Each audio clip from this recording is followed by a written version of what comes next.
Have you ever noticed a small shift in yourself or in someone you care about and thought, oh, it's just part of getting older? We've all had that thought. We notice a bit less hunger, a bit more fatigue, and we tell ourselves it's just a normal part of a long life. But what if I told you that overlooking those subtle changes could be a quiet tragedy waiting to happen? Doctors who work with families just like yours have seen a heartbreaking pattern. Our bodies often send very clear, very gentle signals when the final chapter is approaching. The real tragedy is that these signals are so easily misunderstood. They get dismissed as just another sign of aging. And in that silence, we can lose precious, irreplaceable time. Time for comfort, time for closeness, time for peace. As a doctor who has sat with hundreds of families through these sacred moments, I want to walk with you today through 7 of these powerful warning signs. My goal here isn't to scare you, but to bring understanding so we can face these changes wisely. I'm not talking about textbook theories. I'm talking about real life. I remember a wonderful gentleman. Let's call him Frank. He started losing weight, and his family, out of pure love, thought he was just being a picky eater. For months, they fought a stressful battle at the dinner table, trying to coax him into just one more bite. Months later, they wished they had spent that time sharing quiet memories. They didn't realize his body was sending a message, one that had nothing to do with the food on his plate. In this video, we'll not only identify each of these 7 signs, more importantly, we'll explore how to respond with compassion and grace. I'm here to give you the knowledge to turn anxious moments into deep opportunities for love, and please make sure you stay with me until the very end. The 7th and final sign we'll discuss is the most frequently misunderstood. Knowing how to respond to it can bring the greatest comfort when it's needed most. What I'm sharing today doesn't come from a textbook, but from years of experience at the bedside of patients I've come to deeply respect. Before we begin, I truly want to know how many of us share this experience. If the situation I just described feels familiar to you, if you've ever had that quiet, nagging worry about a change you've noticed, please take a moment to comment a simple yes below. It helps me understand, and it shows others in our community that they are not alone. Okay, let's get started. All right, let's begin with our first warning sign. Sign number 1, rapid and unexplained weight loss. This is one of the most visible signs, yet it often starts with a sense of relief. Many people I've spoken to, especially those who have struggled with their weight for years, see the number on the scale going down and think, well, isn't this great? I'm finally losing a few pounds without even trying. They might even get compliments from friends, but this isn't the kind of weight loss that comes from healthy eating or a new exercise routine. This is different. This is the body sending a quiet but urgent message. From a medical standpoint, what's happening is that the body's internal systems are becoming less efficient. Think of it like a well-run factory that, after decades of hard work, begins to slow down its production line. The digestive system isn't breaking down food and absorbing nutrients the way it used to.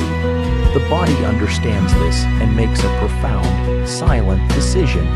It begins to shift its priorities, moving energy away from building muscle and storing fat, and directing all its remaining resources toward the most essential functions, like keeping the heart beating and the brain working.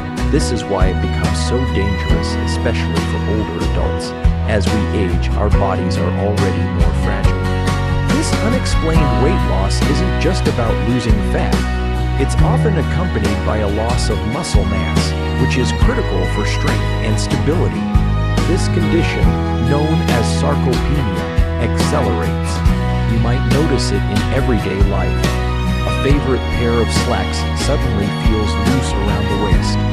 A blouse that used to fit snugly now hangs off the shoulders. These aren't just changes in clothing size. They are physical symptoms of a deeper change happening within.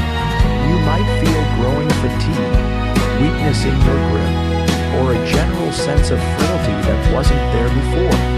I remember a patient of mine, a lovely woman named Elena. Her children were deeply worried. She had always loved her son's cooking, but now she would only take a few small bites before pushing the plate away.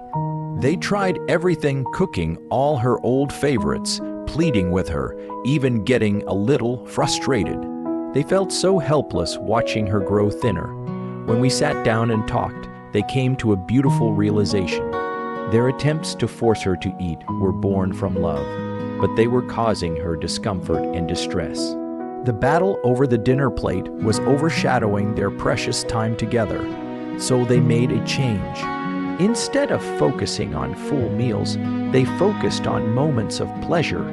They learned that what Elena really craved wasn't a big plate of food, but the cool, sweet taste of a small piece of watermelon on a warm afternoon.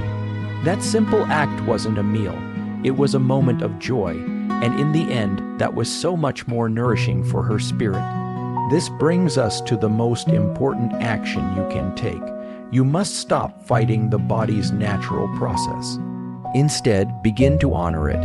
Let go of the focus on calories and portion sizes and embrace a focus on comfort. Offer soft foods, small bites of favorite treats, a smoothie, or even just a spoonful of ice cream. Your love in these moments isn't measured by how much food is eaten.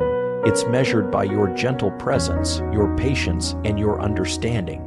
If you agree that comfort should always come before calories in these delicate situations, please take a moment to comment with the word comfort below. It's a powerful reminder for everyone in our community about what truly matters. Now let's move on to the second warning sign, which is often deeply misunderstood by families. Sign number 2, persistent and extreme fatigue. We all know what it feels like to be tired, but the exhaustion I'm talking about here is on a completely different level. This isn't the kind of tiredness that a good night's sleep or a cup of coffee can fix. From the outside, it can be misinterpreted. Family members might see their loved one sleeping more or participating less and think, he's just being lazy, or she's lost her motivation for life. But this couldn't be further from the truth. This is a profound physical state, not a choice. The simplest way I can explain it is to think of the body like an old cell phone battery. In the beginning, you could charge it once and it would last all day. But after years of use, that battery just doesn't hold a charge anymore. You can have it plugged in all night, but within an hour, it's already drained. That's exactly what's happening inside the body. No matter how much a person rests, the energy reserves are depleted almost instantly. This is because the core systems, the heart, the lungs, the circulation are all working much harder to perform even the most basic tasks. The body, in its incredible wisdom, has to make a very smart choice.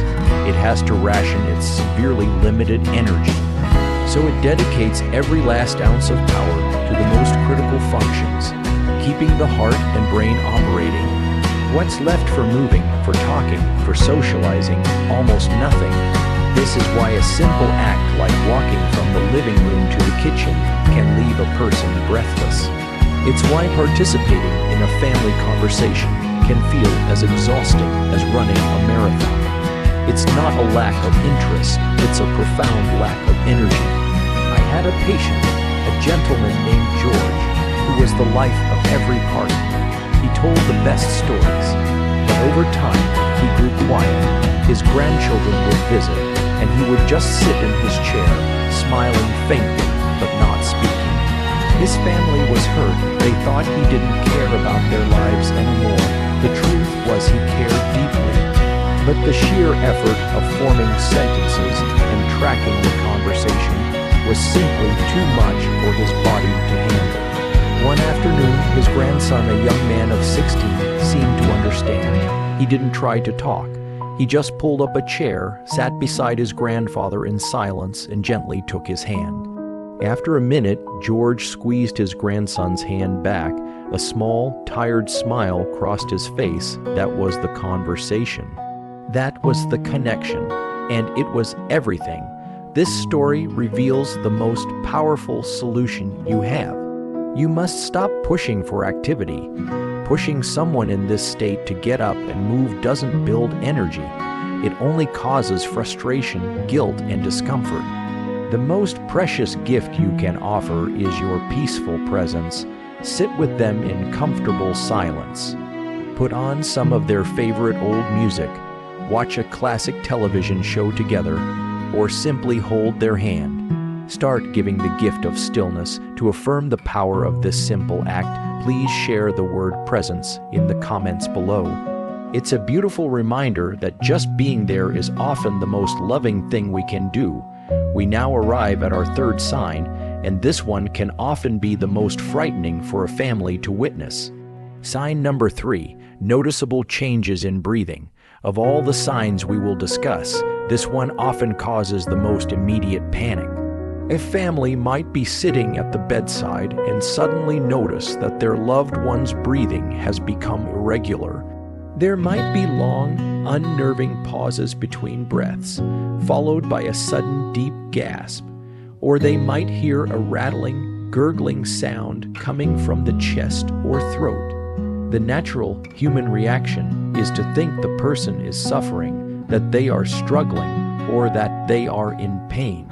This fear is understandable, but in most cases it's based on a misunderstanding of what is truly happening.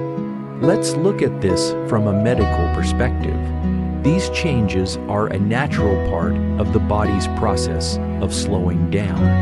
As the body conserves energy, the lungs become less efficient at their job of exchanging oxygen and carbon dioxide. The muscles in the throat also relax and weaken, which means they can no longer effectively clear the normal fluids like saliva that accumulate there.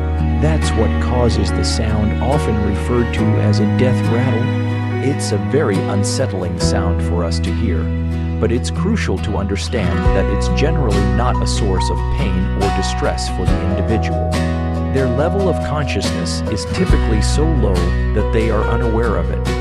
The labored breathing pattern is simply the body's automatic reflexive response to these internal changes. It is not a sign of a struggle. I worked with a family of a woman named Dorothy, a wonderful matriarch who was in her final days. Her daughter called me in a panic one evening, terrified by the changes in her mother's breathing.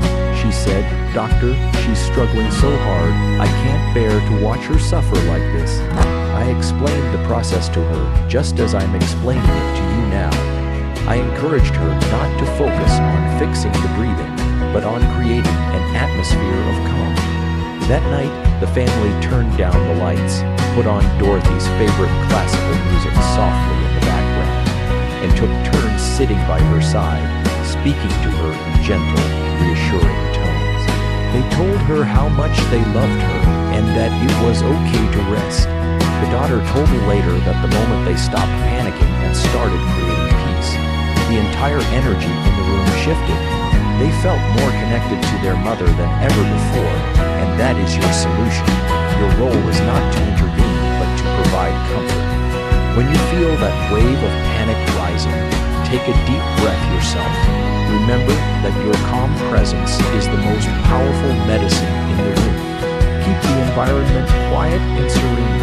A soft, reassuring voice, a gentle touch on the hand, or simply the sound of peaceful music can transmit a sense of safety and love. You are not trying to stop the process. You are trying to surround it with peace. To honor this powerful shift from panic to peace, please share the word peace in the comments. It serves as a reminder to all of us that a calm heart is the greatest comfort we can offer. Sign number 4, withdrawal from social interaction. This sign can be incredibly difficult because it feels so personal. You may have a parent or a spouse who was once the center of every family conversation, always eager to hear about your day, and now they are quiet. They might respond to questions with just a single word or simply a nod. Family gatherings that once brought them so much life now seem to overwhelm them, and they may ask to go back to their room. For the family, this feels like rejection. It feels like the person you love is pulling away from you, and the natural thought is, what did I do wrong? Or don't they love me anymore? It can feel like a loss even before the final loss occurs, but I want to reassure you from a clinical perspective. This withdrawal is rarely a reflection of their feelings for you. It is, once again, the body's incredible innate wisdom at work. Just as the body conserves physical energy by slowing down, it also begins to conserve social and emotional energy. The effort required to track a conversation, to process words, and to formulate a response becomes monumental. So the body naturally begins to turn down the volume of the outside world. It's a gentle inward turning, a way of focusing all remaining energy on the profound internal process that is unfolding. What looks like disinterest from the outside is actually a deep state of conservation on the inside. I remember a man named Michael, whose father was a brilliant lawyer and a masterful conversationalist. As his father weakened, Michael found himself trying desperately to engage him, asking questions about politics and sports, hoping to spark the man he once knew. But his father would just stare blankly, and Michael would leave each visit feeling heartbroken and defeated. One day, he came to visit with a book. Instead of trying to talk, he simply pulled up a chair next to his father's bedside and began to read silently to himself. After about 20 minutes, he felt a faint touch on his arm. It was his father, his eyes barely open, patting his hand gently. No words were exchanged, but Michael said he felt more connected to his dad in that silent moment than he had in months of trying to force a conversation. He learned that day that their connection had not disappeared. It had simply changed its language, and that is the key. You must learn to speak this new, quieter language. Your solution is to release the expectation for conversation and instead offer connection through presence. Honor their need for stillness. Replace your words with gentle, loving gestures. The simple act of holding a hand, stroking their hair, or just sitting quietly in the same room can communicate your love more powerfully than any sentence. This is the time to let your actions speak, to show them they are not alone, and that your love for them is not dependent on their ability to interact. If you believe in the power of the silent language of love, please share the word connection in the comments below. It reminds us all that true connection goes far beyond words. We are now at our 6th warning sign. This one, much like the changes in breathing, can be visually alarming if you don't understand the gentle and logical process that is happening behind the scenes. Sign number 6, changes in skin and circulation. This sign often appears on the parts of the body farthest from the heart, the hands, the feet, the knees. You might notice the skin taking on a mottled purplish or bluish appearance, sometimes looking like a faint web-like pattern under the surface. At the same time, when you touch their hands or feet, they may feel surprisingly cool, even in a comfortably warm room. For a family member, seeing these changes can spark immediate fear. In our culture, warm skin with healthy color is a sign of life and vitality. So seeing the opposite can lead to the assumption that the person is in pain, that they are cold and suffering, or even that it's a sign of poor care. But let's look at the beautiful and intelligent process the body is undertaking. The circulatory system is once again making a wise and compassionate choice about how to use its dwindling resources. As the heart pumps with less force, the body begins to redirect blood flow away from the extremities, the arms and legs, and concentrates it in the core where it is needed most to support the vital organs, the brain, the heart, and the lungs. It is a brilliant self-preserving mechanism. The coolness and the mottled appearance of the skin are simply the outward visible results of this internal redirection. It's important to know that this is not a painful process. The person is typically not aware of feeling cold, as their internal body temperature remains regulated. I recall a family that was caring for their elderly mother at home. Her son was very distressed by how cold her feet felt, and he kept trying to rub them vigorously to bring the circulation back. He meant well, but because the skin also becomes very thin and fragile in this stage, his vigorous rubbing was actually causing bruising and discomfort. We talked, and I suggested a much gentler approach. Instead of trying to fix the circulation, their goal became to simply provide a sense of cozy warmth and security. They found her favorite soft woolen blanket and gently draped it over her legs. They put on a pair of warm, fuzzy socks. Their touch became lighter, a gentle resting hand on her arm instead of a brisk rub. These simple acts didn't change the skin's appearance, but they changed the atmosphere entirely, surrounding her with a feeling of gentle, protective warmth. This provides us with a clear and simple solution. Your goal is not to fight against this natural process, but to work with it. Provide simple external warmth. A soft blanket, a light quilt, or a pair of cozy socks can make a world of difference. Your touch is still incredibly important, but it should be tender and careful. A gentle hand placed on the arm, a light stroke on the back. These gestures convey love without risking harm to the delicate skin. You are creating a cocoon of warmth and safety. To honor this simple yet powerful act of providing comfort, please share the word warmth in the comment section below. It's a wonderful symbol of the gentle care we can all provide. And now we have arrived at our seventh and final sign. This is the one I asked you to wait for, as it often represents the most profound shift and can be the hardest for families to accept. But understanding it can bring the deepest sense of peace. Sign number 7, withdrawal and decreased awareness. This final stage is a gentle departure from the world we know. A person may begin to sleep much more than they are awake, sometimes for most of the day and night. When they are awake, they may seem distant, drifting in and out of the present moment. Conversations you once had may fade into silence, replaced by a faint glance or a weak smile. Sometimes something remarkable happens. They may speak softly to people who are not in the room, perhaps a spouse, a parent, or a sibling who passed away long ago. For a family, this can be startling and confusing. It can feel like the person you love is slipping away from you, and your instinct might be to try and pull them back, to call their name loudly, to shake them gently, to say, "Dad, it's me. I'm right here."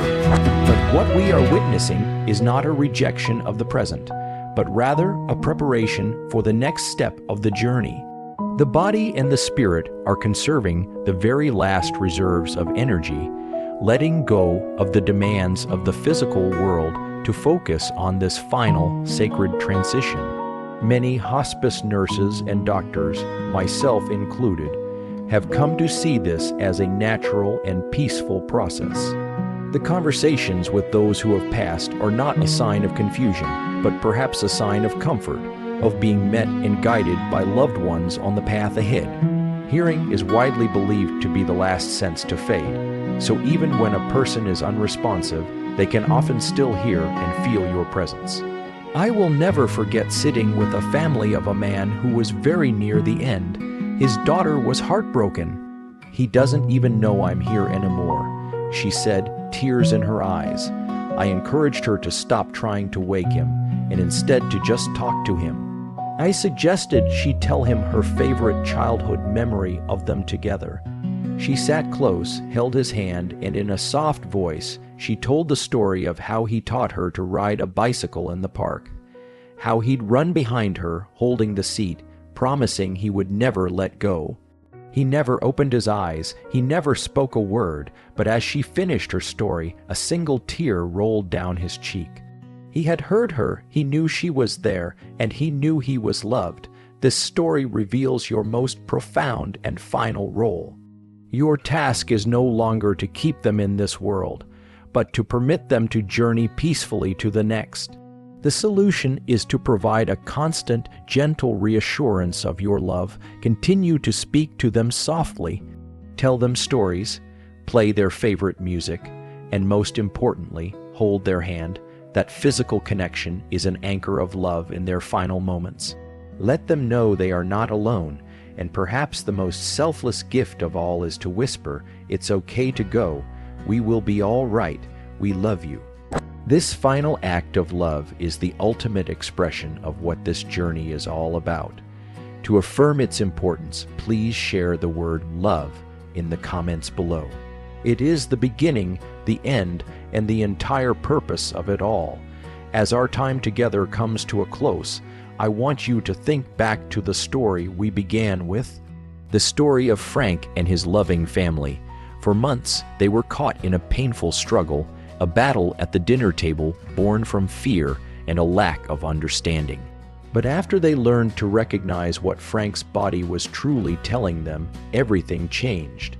The fight over food stopped. Instead, they began to fill his final days with simple comforts. They would sit with him quietly and watch his favorite old black and white movies. They brought him small sips of sweet tea, which he loved. The pressure was gone, and in its place, a profound sense of peace filled their home. His final days were defined by connection, not conflict. The great lesson from all of this is simple, yet it can change everything. Understanding transforms fear into peace. It permits us to let go of the struggle against the body's natural journey and focus on what truly matters in the end: comfort, dignity, and a love that is felt, not just spoken. Now, please remember, I share these insights with you as a friend and a guide. Always, and I mean always, consult with your own trusted doctor or a hospice professional regarding any specific health concerns. And so, I have one final important question for you after everything we have shared today. What is the one small act of comfort you will commit to this week? It doesn't have to be a grand gesture. It could be as simple as I will just sit quietly with my husband, or I will bring my mother a small dish of her favorite ice cream. Please share your personal commitment in the comments below. By writing it down, you make it real, and you inspire all of us in this community to do the same. If our conversation today has brought you some value or a little bit of peace, please show your support by giving this video a like. And to make sure you don't miss our future conversations, please hit that subscribe button. You're not just subscribing to a channel. You are joining a warm community of people dedicated to navigating these golden years with wisdom and grace. Finally, I ask you to think of just one person, just one, who might be carrying the weight of these worries alone. And please share this video with them. It could be the comfort they need to hear today. As you go forward, remember this. Every day, no matter how challenging, holds an opportunity for a moment of grace, a gentle touch, a shared silence, a quiet smile. May your days ahead be filled with peace, with warmth, and with love.